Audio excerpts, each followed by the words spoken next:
Last এপিসোডে আমরা দেখেছিলাম শাইয়ান আর বাটলারের মধ্যে কম্পিটিশন শুরু হয়ে গেছে, আর বাটলার প্রতি রাউন্ডেই কন্টিনিউয়াসলি শাইয়ানের উপর তার ইমেজিনারি ফ্যান্টাম কিলিং নামের এক টেকনিকের সাহায্যে অ্যাটাক করতে শুরু করে দেয়, যার জন্য সেখানের মাহল অনেক বেশি ডেন্স হয়ে যায়।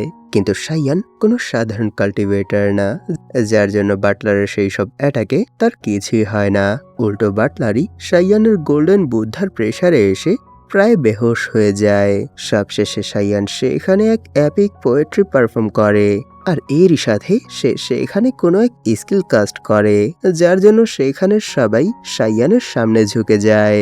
এই এপিসোডের শুরুতে আমরা দেখতে পাই শাইয়ান সেখানে এক স্মাইলের সাথে তার গোল্ডেন অরা রিলিজ করতে করতে ভাবছিল যে সত্যি এখানে আমি আমার এই কারনামার জন্য অনেকগুলো অরিজিন পয়েন্ট পেয়েছি। শুধু অরিজিন পয়েন্টই না, আমি এখানে বাটলারের বিরুদ্ধে যেই কম্পিটিশনটা খেলছিলাম সেটাও জিতে গেছি, কারণ আমি এখানের সকল অডিয়েন্সের দিলই জিতে নিয়েছি।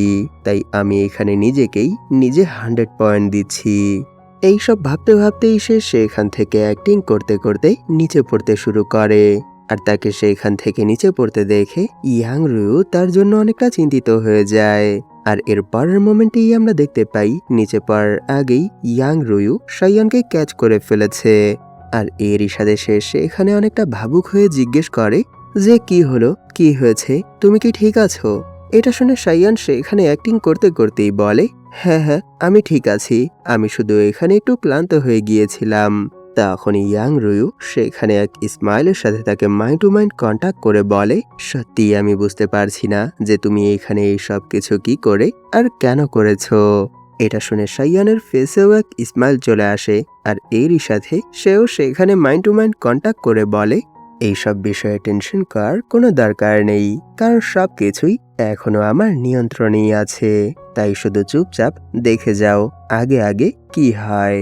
তার এতটুকু বলতেই সেখানের অডিয়েন্সরাও তাদের সেন্সে ফিরে আসে, আর এরই সাথে তারা সেখানে অনেকটা শখ হয়ে এদিক ওদিক তাকিয়ে বলতে শুরু করে, কি হঠাৎ করে এখানে আমার সাথে কি হয়েছিল সত্যি বুঝতে পারছি না, কিন্তু আমি একটা জিনিস নোটিশ করেছি যে এখানে শুধু আমার সাথেই না, এখানের যত পার্টিসিপেন্ট আছে তাদের সবার সাথেই ঠিক একই ঘটনা ঘটেছিল।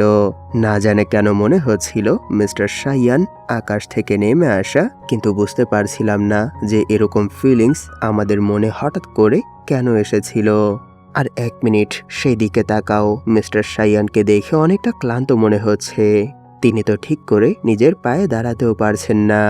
এর মানে কি এখানে ওনার সাথে কিছু একটা হয়ে গেছে। আর অন্যদিকে আমরা জুমিং এর জামাইকে বাটলার আর তার ওয়াইফকে হিল করতে দেখতে পাই। তখনই সেখানে বাটলার অনেকটা চিন্তিত হয়ে জিজ্ঞেস করে যে মিস্টার ইকুই প্লিজ আমাকে বলুন যে হঠাৎ করে এখানে র্যাং এর সাথে কি হয়েছে। আর সেখানে র্যাং মাথায় হাত রেখে বলে, সত্যি আমি বুঝতে পারছি না যে কেন আমি এখানে মিস্টার শাইয়ানের সামনে হাঁটু গেড়ে বসেছিলাম। শুধু আমি না, এখানের বেশিরভাগ পার্সনই ওনার সামনে ঠিক একই রকম করেছে যেমনটা আমি করেছিলাম, কিন্তু এরকমটা আমরা কেন করেছি। আর এইসব শুনে সামনে থেকে জুমিং এর জামাই বলে, সে যদিও এখন এখানে মানসিকভাবে কিছুটা দুর্বল হয়ে গেছে, এরপরও এখানে তার বডিতে কোনো ধরনেরই কোনো খারাপ ইফেক্ট পড়েনি।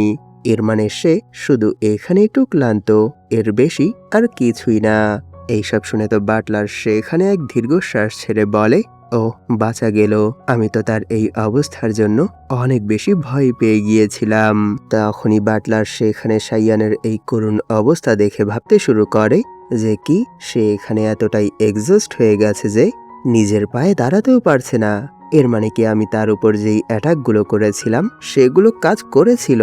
সত্যি এটা তো মানতেই হবে যে তার ধৈর্য শক্তি অনেক বেশি, কারণ কম্পিটিশন চলাকালীন যখন আমি তার উপর কন্টিনিউয়াসলি অ্যাটাক করছিলাম তখন সে এই জিনিসটা কাউকে বুঝতেই দিচ্ছিল না যে তার উপর কোনো ধরনের কোনো ইফেক্ট পড়ছে।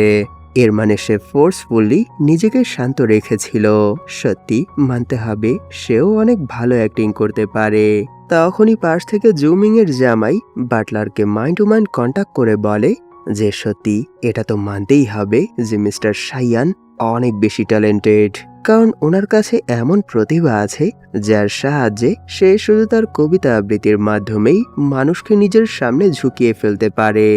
যদিও এই অ্যাবিলিটিটা হাই লেভেলের কাল্টিভেটরদের উপর কাজ করে না, এরপরও এর ইফেক্ট সত্যিই রহস্যময়। তাই তো এখানে আমাদের উপর তার সেই চার্মের অনেক হালকা পাতলা ইফেক্টই পড়েছে। এইসব শুনে বাটলার বলে, হ্যাঁ আপনি ঠিক বলেছেন। আরেকটা কথা, আমরা এখানে তাকে আন্ডারএস্টিমেট করতে পারবো না, কারণ আমি প্রথম ভেবেছিলাম তার কাছে তেমন কোনো সোল অ্যাটাকই নেই। এরই জন্য সে যখন আমার উপর ফার্স্ট অ্যাটাক করেছিল তখন আমি তাকে অতটা গুরুত্ব দেইনি। কিন্তু সময়ের সাথে সাথে তার সেই সোল অ্যাটাকের প্রেশার এতটাই বেড়ে গেছে যে আমি নিজেকে আর কন্ট্রোলই করতে পারছিলাম না। আর এর ফলাফল তো কিছু সময় আগেই আপনি দেখেছেন। এর মানে আমরা তার সম্পর্কে পুরোপুরি ভুল ছিলাম, কারণ তিনি সোল অ্যাটাকের দিক থেকে সত্যি এক্সপার্ট। তাই মিস্টার ইকুই, প্লিজ আপনি কি আমায় এটা বলতে পারবেন যে এখানে সে যেই মার্শাল আর্ট টেকনিকটা ইউজ করেছে সেই টেকনিকের জন্য শুধু এখানে আমি না, আশেপাশের যত পার্টিসিপেন্ট ছিল তারাও ইফেক্ট হয়েছে। এর জন্য কি আমরা এখানে তাকে দোষারোপ অথবা ডিসকোয়ালিফাই করে দিতে পারি? এটা শুনে জুমিং এর জামাই বলে, হ্যাঁ আমরা এরকমটা করতে পারবো, কিন্তু এখানে একটা প্রবলেম আছে। কারণ যদি আমরা তার বিরুদ্ধে এই বিষয়ে কোনো অ্যাকশন নেই তাহলে নিশ্চয়ই সে সামনে থেকে পাল্টা জবাব দেবে যে আমি তো তাদের কোনো ক্ষতি করিনি, তারা তো নিজের ইচ্ছাতেই আমার সামনে তাদের মাথা ঝুঁকিয়েছে আর আমাকে রেসপেক্ট শো করেছে। যদি বিশ্বাস না হয় তাহলে তাদের কাছ থেকেই জিজ্ঞেস করে নাও। আর যদি এরকম কিছু হয়ে যায় তাহলে তো এখানে আমরা পুরোপুরি এক হাসির পাত্র হয়ে যাব। তাই আমরা এখানে সরাসরি ওনার উপর এই বিষয়ের জন্য দোষারোপ করতে পারবো না। এইসব শুনে বাটলার বলে, ও এই কথা, যদি এরকমটাই হয় তাহলে প্লিজ এই বিষয়ে কোনো কথাই ওঠানোর দরকার নেই, কারণ যদি আমরা এটা প্রুভ করতেই না পারি তাহলে এটা আমাদের উপরই ব্যাকস্ল্যাশ হয়ে দাঁড়াবে। এইসব শুনে জুমিং এর জামাই বলে, হ্যাঁ আপনি ঠিক বলেছেন, কিন্তু একটা জিনিস কি লক্ষ্য করেছেন যে তার অবস্থা কতটা খারাপ হয়ে গেছে? দেখে তো মনে হচ্ছে যে সে আর বেশি দিন বাঁচবে না। শুধুই সে এখানে নিজের যোগ্যতা প্রমাণের জন্য নিজের জীবনই ঝুঁকিতে ফেলে দিয়েছে। কিন্তু মিস্টার বাটলার, প্লিজ আপনি কি এখানে আরো কিছুটা সময় নিজেকে এভাবেই মেনটেন রেখে তাকে কিছুটা সময় এই সিচুয়েশনেই হোল্ড রাখতে পারবেন? এটা শুনে বাটলার তাকে আশ্বস্ত করে বলে, হ্যাঁ অবশ্যই, আমি কথা দিচ্ছি যে আমি এখানে আমার বেস্ট ট্রাই করব যাতে করে সে এই কম্পিটিশন থেকে জিতে বের হতে না পারে। তখনই সেখানে বাটলারের ওয়াইফ দৌড়ে বাটলারের কাছে চলে আসে আর এরই সাথে সে সেখানে অনেকটা চিন্তিত হয়ে বলে, ডিয়ার প্লিজ তুমি এখানে জিত ছেড়ে দাও, কারণ এই সময় তোমাকে দেখে মনে হচ্ছে যে তুমি অনেক খারাপ সিচুয়েশনের মধ্যে আছো। হয়তো আরো কিছুটা সময় এভাবেই স্ট্রাগল করলে তোমার সাথে যে কোনো কিছু হতে পারে। তাই প্লিজ এখানে আর রিস্ক নেওয়ার কোনো দরকার নেই, এইসব কিছু এখন এখানেই বন্ধ করো। তার এসব কথা শুনে তো বাটলার সেখানে অনেকটা রেগে বলে, না আমি এরকম কিছুই করতে পারবো না, কারণ আমি এই কম্পিটিশনে আমার মাস্টারের সম্মান রক্ষার উদ্দেশ্যে খেলছি। তাই যদি আমি এখানে ওনার সম্মান রক্ষা করতে করতে মরেও যাই এরপরও আমি এখানে হাল ছাড়বো না, আমি শেষ পর্যন্ত তার বিরুদ্ধে লড়েই যাব। এইসব শুনে তার ওয়াইফ সে এখানে অনেকটা চিন্তিত হয়ে সাইয়ানের দিকে তাকিয়ে বলে, কিন্তু তখনই সামনে থেকে সাইয়ান ভাঙা গলায় বলে, মিস্টার ইকুই, মিস্টার বাটলার, এখানে আপনাদেরকে আমার কিছু বলার আছে। এটা শুনে জুমিং এর জামাই সেখানে এক স্মাইলের সাথে বলে, আপনি কি এখানে সেই বিষয়টাই ব্যাখ্যা করার চেষ্টা করেছেন যেটা আপনি কিছুক্ষণ আগে এখানের সকল মানুষের সাথে করেছেন? না, এর কোনো দরকার নেই, আপনি এখানে এই ম্যাচ কন্টিনিউ চালিয়ে যেতে পারবেন, আমাদের এতে এখানে কোনো আপত্তি নেই। এইসব শুনে সাইয়ান সেখানে আবার ভাঙা গলায় বলে, না না, আমি এখানে এইমাত্র যা কিছু হয়েছে এর জন্য এখানে আপনাদের কাছে কোনো ধরনের কোনো কৈফিয়ত দিতে চাচ্ছি না। তার এই কথা শুনে তো জুমিং এর জামাই সেখানে অনেকটা শক হয়ে যায় আর সে জিজ্ঞেস করে, কি তাহলে আপনি এখানে কি বলতে চাচ্ছেন? এটা শুনে সাইয়ান সে এখানে তার মাথা ঝুঁকিয়ে বলে যে আমি কখনোই এটা ভাবিনি যে মিস্টার বাটলার শুধু মার্শাল আর্টের দিক দিয়েই না, তিনি সাহিত্যের দিক দিয়েও অনেক বেশি পারদর্শী। আর আজ এখানে আমাদের মধ্যে যেই কম্পিটিশনটা হয়েছে সেই কম্পিটিশনের রুলস মোতাবেক তিনি শুধু এখানে আমার মাইন্ড অ্যাটাকই ব্লক করেনি, তিনি আমার উপর অ্যাটাক করে আশেপাশের কাউকে প্রভাবিত না করেই আমাকে হারিয়ে দিয়েছেন। এইসব শুনে তো সেখানে জুমিং এর জামাই বাটলার, তার ওয়াইফ সহ তারা সবাই অনেক বেশি শক হয়ে যায়। আর সেখানে জুমিং এর জামাই বলে, না মিস্টার সাইয়ান, এখানে আপনি একটু বেশি পোলাইট হয়ে যাচ্ছেন, কারণ আপনি তার এতটুকু বলতেই সেখানে সাইয়ান তাদের সামনে তার মাথা ঝুঁকিয়ে আরো বলে, আর সব থেকে বড় ভুল আমি এখানে করেছি, কারণ আমি এখানে শেষ পর্যন্ত এই কম্পিটিশনের রুলসই ফলো করতে পারিনি। আমি এখানে আমার যেই মার্শাল আর্ট টেকনিকটা ইউজ করেছি তার প্রভাব এখানের সকল অডিয়েন্সের উপরও পড়েছে। এর মানে এই কম্পিটিশনের রুলস মোতাবেক আমি এই কম্পিটিশনে হেরে গেছি। এইসব শুনে তো সেখানের সকল অডিয়েন্স চিল্লাতে চিল্লাতে বলে, মিস্টার সাইয়ান প্লিজ, আপনি এখানে এইসব কি করছেন? না, আপনাকে এখানে নিজের মাথা ঝোঁকানোর কোনো দরকার নেই, আর আপনাকে এখানে গিল্টি ফিল করারও কোনো দরকার নেই। আর এমনিতেও আপনার এই মার্শাল আর্ট টেকনিকের জন্য আমাদের উপর কোনো ধরনেরই কোনো ইফেক্ট পড়েনি। আমরা তো শুধু এখানে আপনার সামনে এই জন্যই মাথা ঝুঁকিয়েছি কারণ আমরা আপনাকে অনেক বেশি রেসপেক্ট করি। তাই প্লিজ এত ছোট এক বিষয়ের উপর আপনি এখানে হাল ছাড়বেন না, আপনি এই কম্পিটিশন কন্টিনিউ চালিয়ে যান। এখানে এখনো আমরা সবাই আপনার সাপোর্টেই আছি। এইসব শুনে সাইয়ান বলে, না না, যেহেতু আমি এখানে ভুল করেই ফেলেছি সেহেতু রুলস ভঙ্গ করে এই কম্পিটিশন কন্টিনিউ করার কোনো মানেই আসে না। কারণ প্রথম তো আমি ভেবেছিলাম যে আমি এই কম্পিটিশনটা খুব সহজেই জিতে যাব, কিন্তু একের পর এক রাউন্ড যখন এগিয়ে যাচ্ছিল তখন আমার ভয় ধীরে ধীরে বাড়তে শুরু করে। আর আমি আমার এই লাস্ট রাউন্ডে চেয়েছিলাম আমার সর্বোচ্চ চেষ্টা করতে, যার জন্য আমি এখানে আমার ফাইনাল মুভ ইউজ করে আমি আমার কবিতাটা আবৃত্তি করেছিলাম। কিন্তু দেখুন, এখানে আমি নিজের উপর থেকে কন্ট্রোল এতটাই হারিয়ে ফেলেছিলাম যে যার জন্য এখানে আপনারাও ক্ষতিগ্রস্ত হয়ে গেছেন। আর এটা এখানে আমার অনেক বড় এক ভুল ছিল। তাই যেহেতু আমি এখানে এত বড় এক ভুল করেই ফেলেছি সেহেতু আমি চাই আমার এই ভুলের প্রায়শ্চিত্তের জন্য এখানে আর কম্পিটিশন কন্টিনিউ না করে হার মেনে নেই। এতে করে আমি আমার এই গিল্ড থেকে কিছুটা মুক্তি পাবো। সত্য বলতে কি, যখন মিস্টার বাটলার এখানে আমাকে সেই সম্পর্কে কোশ্চেন করেছিল তখনও আমার নিজেকে গিল্টি মনে হয়নি, কারণ আমি এখানে এতটা সময় যা কিছু করেছি এবং যেই সকল কবিতা আবৃত্তি করেছি সেই সব কিছুই শুধু এখানের দৃশ্য দেখেই করেছি। আর লাস্ট টাইম যখন আমি সেই ব্যাঙের কবিতাটা আবৃত্তি করেছিলাম তখনও আমি শুধু মিস্টার জুমিং এর সেই পাওয়ার দেখেই আর সেই পাওয়ারের উপর প্রভাবিত হয়েই সেই কবিতাটা আবৃত্তি করেছিলাম। কিন্তু আমি সত্যিই জানতাম না ফ্লোতে আমি এমন কিছু বলে ফেলবো যেটা এখানে মিস্টার জুমিং এর জামাই আর বাটলারের মনে গাঁথবে, আর তারা এর জন্য রাগ হয়ে যাবেন।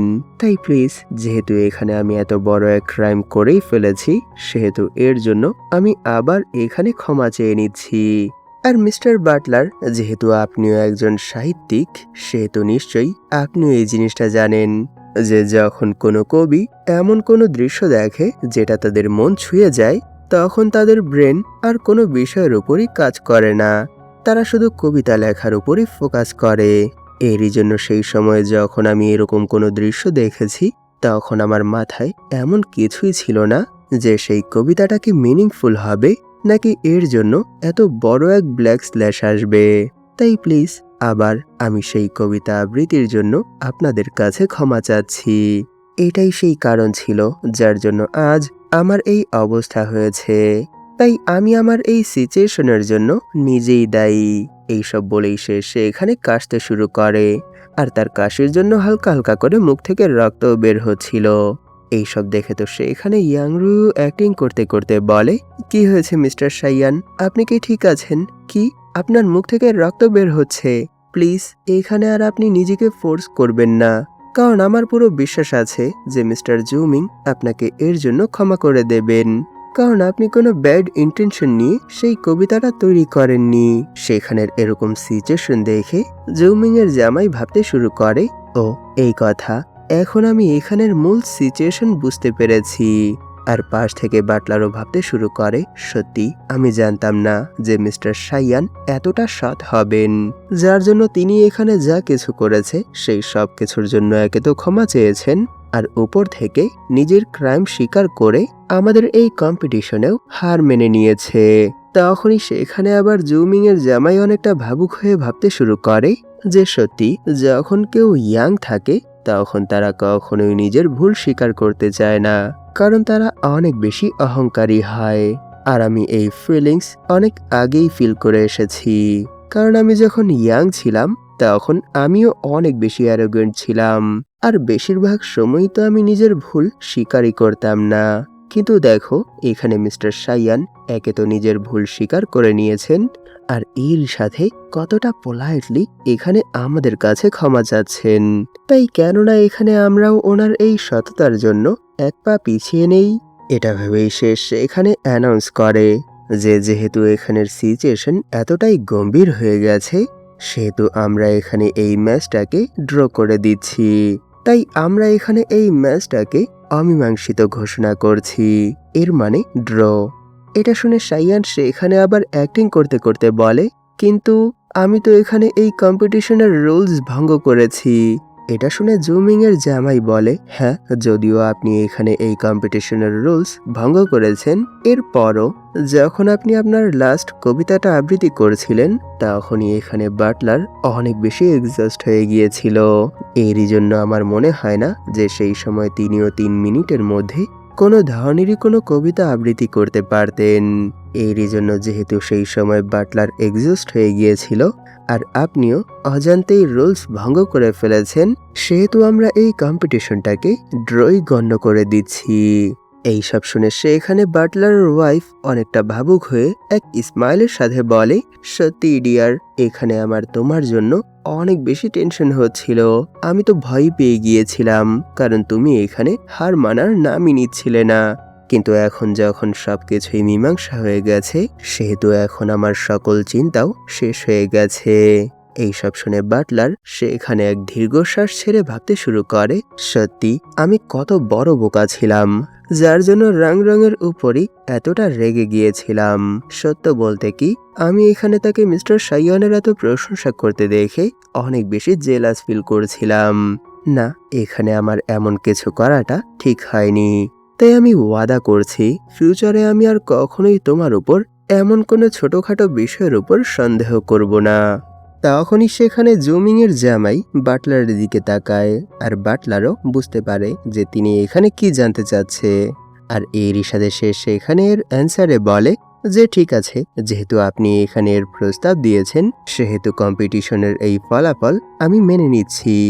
এটা শুনে সেখানে তার ওয়াইফও অনেকটা খুশি হয়ে যায়। তখন বাটলার সেখানে ভাবতে শুরু করে যে সত্যি এখানে যদি মিস্টার ইকুই আমাকে চিটিং করতে সাহায্য না করত আর এখানে কোনো আমি ফেয়ার গেম খেলতাম, তাহলে নিশ্চয়ই সে আমাকে হারিয়ে দিত। আর সব থেকে বড় বিষয় হলো এটা যে আমি তার উপর কতগুলো ফ্যান্টাম কিলিং অ্যারে অ্যাক্টিভেট করেছিলাম, কিন্তু সে সেই সকল অ্যারে সহ্য করে নিয়েছিল। আর এরই সাথে সে তো প্রায় আমাকে হারিয়েই দিয়েছিল। তাই যেহেতু এখানে সবকিছুই এত ভালোভাবে সলভ হয়ে যাচ্ছে, সেহেতু আমার মতে মিস্টার ইকুইর এই ডিসিশনটাই সব থেকে বেস্ট ডিসিশন। তাই আমিও এতে ওনার এই ডিসিশনে এগ্রি হচ্ছি। আর সেখানে তাদের এই ডিসিশনে সেখানের অডিয়েন্সরা তাদেরকে গ্রিট করে বলতে শুরু করে যে সত্যি এই কম্পিটিশনের মধ্যে মিস্টার বাটলার আমাদেরকে যেই পারফরমেন্সটা দেখিয়েছে সেটা অসাধারণ ছিল। আমরা তো কখনো এটা ভাবতেও পারিনি যে তিনি এত স্ট্রং হওয়ার সাথে সাথে সাহিত্যের দিক থেকেও এতটা পারদর্শী হবেন। আর সেখানেই আরেক গ্রুপ বলে, কিন্তু হ্যাঁ এটা তো মানতেই হবে যে এখানে মিস্টার সাইয়ানও কোনো দিক দিয়েই কম ছিল না, কারণ বাটলার যখন ওনার উপর অনবরত অ্যাটাক করছিল তিনি সামনে থেকে কোনো রেসপন্স ছাড়াই সেই অ্যাটাকগুলো সহ্য করে যাচ্ছিল। একটা দুটো অ্যাটাক হলে একটা কথা ছিল, একসঙ্গে কতগুলো অ্যাটাক ওনার উপর করা হয়েছিল। এরপরও তিনি টাচ থেকে মাছ হয়নি, কিন্তু সবশেষে সেখানে ওনার এক ভুল ডিসিশনের জন্য সবকিছুই বদলে গেছে, নয়তো নিশ্চয়ই তিনি এই কম্পিটিশনের উইনার হতেন। আরেকটা কথা, তোমরা কি এই জিনিসটা নোটিস করেছো যে যখন আমরা মিস্টার সাইয়ানের সামনে আমাদের মাথা নত করেছিলাম তখন আমাদের মনে এতটাই প্রশান্তি চলে এসেছিল যে সেটা বলে বোঝানো যাবে না। তাই এখনো আমার মনে হচ্ছে যে মিস্টার সাইয়ান কোনো সাধারণ পার্সন না, তিনি উপর থেকে আসা কোনো এক দেবদূত। তখনই সেখানে সাইয়ান মরা মরা গলায় বলে, প্লিজ মিস্টার বাটলার, আমি এখানে আপনার সাথে অনেক রুড বিহেভ করেছি, আর এরই সাথে এখানে অনেক বড় এক মিস আন্ডারস্ট্যান্ডিং এর সৃষ্টি করে ফেলেছি। তাই প্লিজ আপনি কি আমাকে আমার এই ভুলগুলোর জন্য ক্ষমা করে দিবেন? এইসব শুনে সামনে থেকে বাটলারও বলে, না না, আপনার এখানে ক্ষমা চাওয়ার কোনো দরকার নেই। সত্য তো এটা যে আমিও এখানে একটু বেশি ওভার রিয়েক্ট করছিলাম। তাই প্লিজ আপনি এখানে আমাদের কাছে ক্ষমা চেয়ে আমাদেরকে ছোট করবেন না। তখনই সেখানে জুমিং এর জামাই চলে আসে আর বলে, ঠিক আছে, যেহেতু এখন এখানে আমাদের মধ্যে সকল প্রবলেম সলভ হয়ে গেছে, সেহেতু আমরা এখানে এই সব কিছুর সমাপ্ত এখানেই করছি। আর মিস্টার সাইয়ান, এই সময় আপনাকে দেখে তো অনেক বেশি ক্লান্ত মনে হচ্ছে, তাই আমার মতে আপনি আজ রাতটা এখানেই কাটান আর এখানে আমাদের গেস্ট রুমগুলোতে বিশ্রাম করুন। এইসব শুনে সাইয়ানও সেখানে এর জন্য ওনাকে ধন্যবাদ জানায় আর বলে, সত্যি মিস্টার একুই, আমি এখানে আপনার এই কাইন্ডনেসের জন্য আপনার প্রতি কৃতজ্ঞ। এটা শুনে জুমিং এর জামাই সে এখানে এক ব্রাইট স্মাইলের সাথে বলে যে মিস্টার সাইয়ান, কিছু সময় আগেই আমি এরকম এক মার্শাল আর্ট টেকনিক শিখেছি, যেই টেকনিকের সাহায্যে আমরা যদি একে অপরের সাথে সাহিত্য চর্চা সহ সেই রিলেটেড কোনো ধরনের কোনো ডিসকাস করি, তাহলে এটা আমাদের মাইন্ডের সাথে আমাদের বডিকেও পুনরুদ্ধার করতে সাহায্য করে।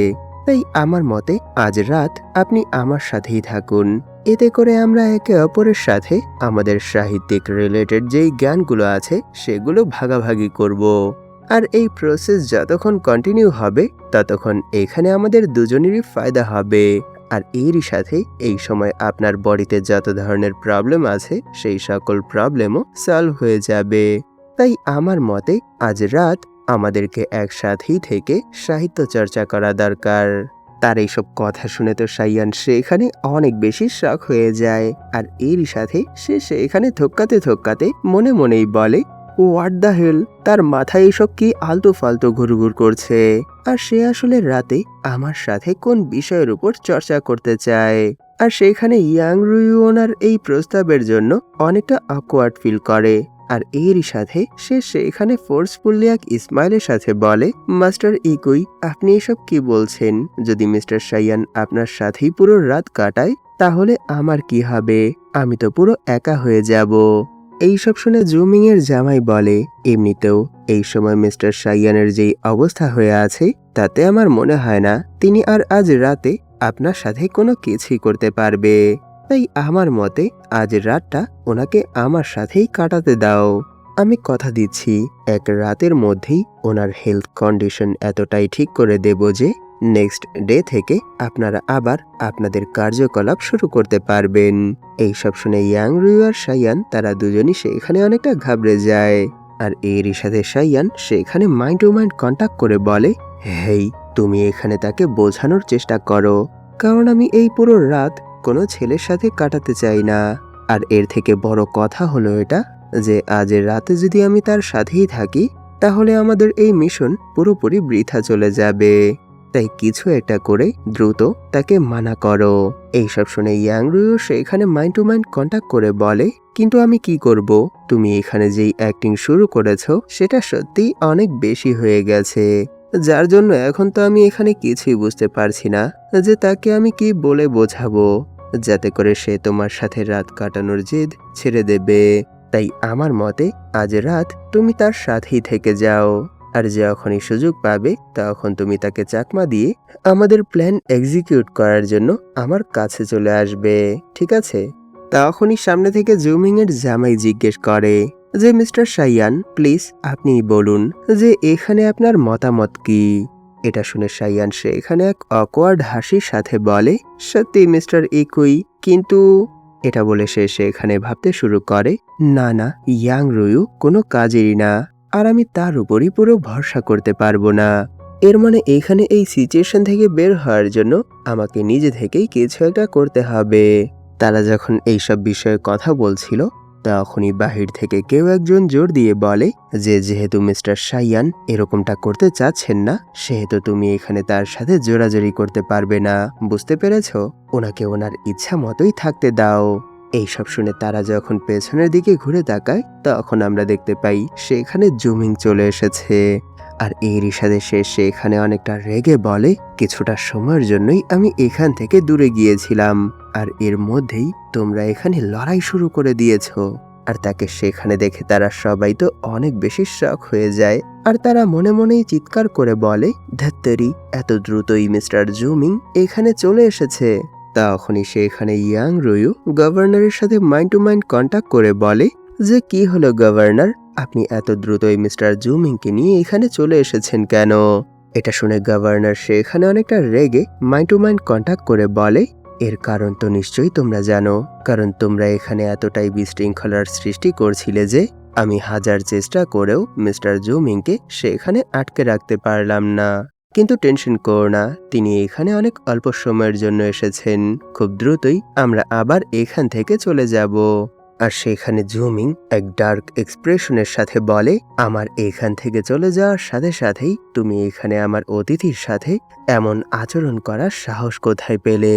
এটা শুনে বাটলার সেখানে তার মাথা নত করে বলে, প্লিজ মাস্টার, যেহেতু এখানে আমার দোষ হয়েই গেছে, সেহেতু আপনি এখানে আমাকে এর জন্য যেই শাস্তি দেবেন আমি সেটা মাথা পেতে নেব।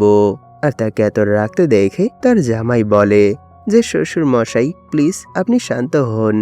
আর পাশ থেকে বাটলারের ওয়াইফও সেখানে কাকুতি মিনতি করে বলে যে প্লিজ মাস্টার, আপনি এখানে বোঝার চেষ্টা করুন, এখানে তো শুধু একটা মিসআন্ডারস্ট্যান্ডিং হয়ে গিয়েছিল, তাই প্লিজ এর জন্য আপনি আমার হাজবেন্ডকে ক্ষমা করে দিন। তাদেরকে এভাবে কাকুতি মিনতি করতে দেখে জুমিং সেখানে মুখ ফুলিয়ে পেছনে ঘুরে যায় আর বলে, ঠিক আছে ঠিক আছে, আমি এই বিষয়ে পরে তোমাদের সাথে আলাপ করব। এটা বলেই তিনি সেখানে তার ফেসে এক স্মাইল নিয়ে এসে বলে, মিস্টার সাইয়ান, প্লিজ আপনি এখানে তাদের এই রুড বিহেভিয়ারের জন্য তাদেরকে ক্ষমা করে দিন। এটা শুনে সাইয়ান বলে, না না, সত্য তো এটা যে এখানে আমারই দোষ ছিল। তার এই কথা শুনে জুমিং সেখানে বুক ফুলিয়ে বলে যে সত্য বলতে কি, আপনি ব্যাঙের সাথে তুলনা করে আমার যেই কবিতাটা আবৃত্তি করেছিলেন সেটা সত্যিই অসাধারণ ছিল। শুধু অসাধারণই না, আমার সেই কবিতাটা অনেক ভালো লেগেছে। তাই আমার মতে সেই কবিতাটা আমার ক্যারেক্টারের সাথে পুরোপুরি মানানসই। তাই যদি মিস্টার সাইয়ান ফিউচারে আবার আপনার আমাকে নিয়ে এমন কোনো কবিতা আবৃত্তির কথা মাথায় আসে, তাহলে নির্দ্বিধায় সেই সকল কবিতা আবৃত্তি করে দিবেন। আমি এর জন্য সত্যিই অনেক বেশি খুশি হব। এইসব শুনে গভর্নর সেখানে অনেক বেশি রেগে ভাবতে শুরু করে যে সত্যি দেখো এই বাস্টারটা কতটা নির্লজ্জ, কারণ সে এখানে নিজে থেকেই নিজের বড়াই করার জন্য অপমানও সহ্য করতে রাজি আছে। তখনই সেখানে ইয়াং রুয়ু মাইন্ড টু মাইন্ড কন্ট্যাক্ট করে বলে, মিস্টার গভর্নর, এই সময় বাকি দুই অফিসিয়াল কোথায় আছে?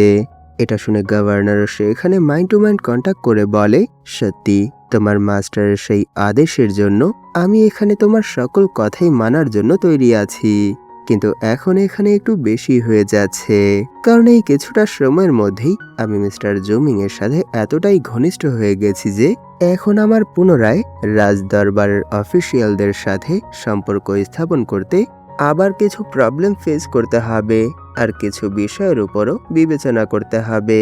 তাই মিস ইয়াং রুয়ু, আপনি কি আমার এক রিকোয়েস্ট আপনার মাস্টারের কাছে পৌঁছে দিতে পারবেন যে যেন তিনি কিছুটা সময় আমার সাথে আর কন্ট্যাক্ট না করে?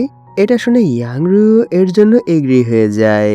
তখনই সেখানে গভর্নর আবার চাপলুসি করতে করতে বলে যে মিস্টার জুমিং, যেহেতু এখানের সকল প্রবলেম সলভ হয়ে গেছে, সেহেতু আমার মনে হয় না এখানে আর সময় নষ্ট করে কোনো লাভ হবে, কারণ আমরা সেখানে মিস্টার গানপো আর মিস্টার ইকুইকে রেখে চলে এসেছি।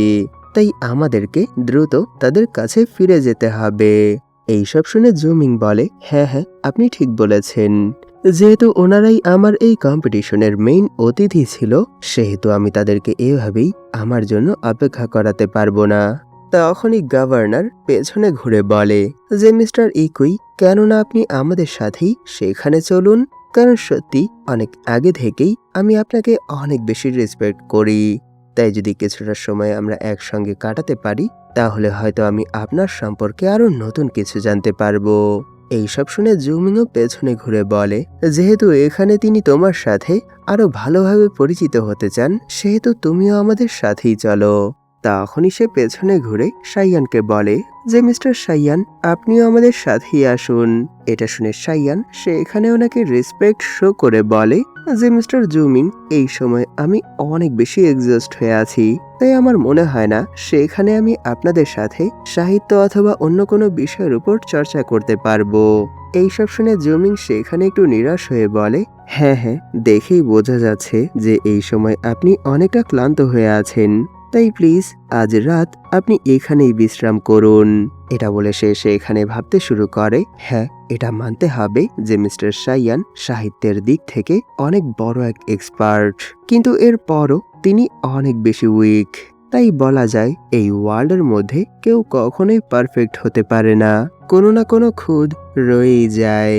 এইসব ভেবেই সে এখানে বাটলারের দিকে ঘুরে একটু রেগে বলে যে, আমি এখন এখান থেকে যাচ্ছি, কিন্তু এখানে যেন আবার কোনো ধরনের কোনো প্রবলেম ক্রিয়েট না হয়।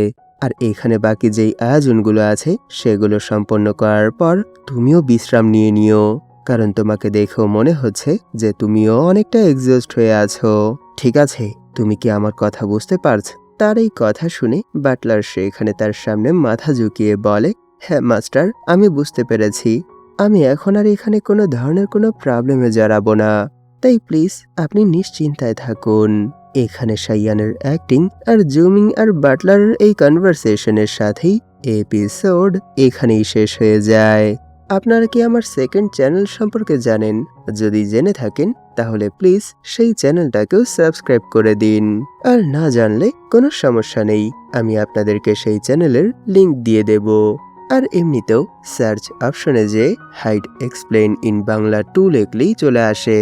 আমি আশা করছি যে আপনারা সেই চ্যানেলটাকেও সাবস্ক্রাইব করে দিবেন, কারণ এই চ্যানেলে অলরেডি 2টো স্ট্রাইক চলে এসেছে, না জানে আরেকটা স্ট্রাইক কখন চলে আসে। হয়তো সেই স্ট্রাইকের সাথে এই চ্যানেলও বন্ধ হয়ে যেতে পারে, তাই প্লিজ আপনারা আমার সেকেন্ড চ্যানেলটাকেও সাবস্ক্রাইব করে দিন। যদিও সেই চ্যানেলে আমি নতুন কিছুই আপলোড করছি না, এরপরও যদি এই চ্যানেলের কিছু হয়ে যায় তাহলে সেই চ্যানেলটাকেই আমার কন্টিনিউ করতে হবে। তাই প্লিজ আপনাদের কাছে আমার এটা রিকোয়েস্ট রইল। তাই আজ এখানে আর কথা না বাড়াই, ধন্যবাদ আপনাদের সবাইকে এই পর্যন্ত দেখার জন্য। নিশ্চয়ই আবার দেখা হবে এর পরের এপিসোডে।